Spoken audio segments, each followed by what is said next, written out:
مفتی صاحب کی بارگاہ میں میرا سوال ہے کہ سورہ فاتحہ پڑھنا واجب ہے، اگر وقت کم ہے، فرض نماز کو پکڑنا ہے، تو کیا ہم 3 آیت مبارکہ پڑھ کر سورہ فاتحہ کی چلے گا؟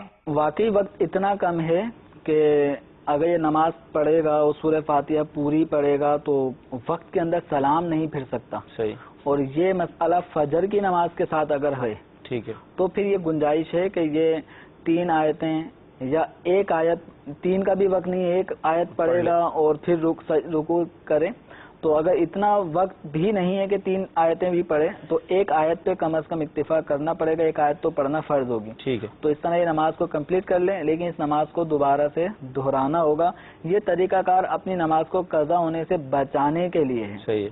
لیکن فجر کے علاوہ ظہر، عصر، مغرب، عشاء، ان نمازوں میں اگر ایسا کوئی معاملہ ہوتا ہے تو اب یہ ایک آیت یا 3 آیت پڑھنے کی اجازت نہیں ہے. یہ پوری جس میں سورہ فاتحہ پڑھی جاتی ہے، پھر کم از کم 3 آیتیں پڑھی جاتی ہیں، تو یہ اس کو ادا کرے گا. البتہ جو سنتیں ہیں نماز میں، جیسے 3 مرتبہ تسبیحات کا پڑھنا، تو یہ 3 کی جگہ 1 پڑھ لے.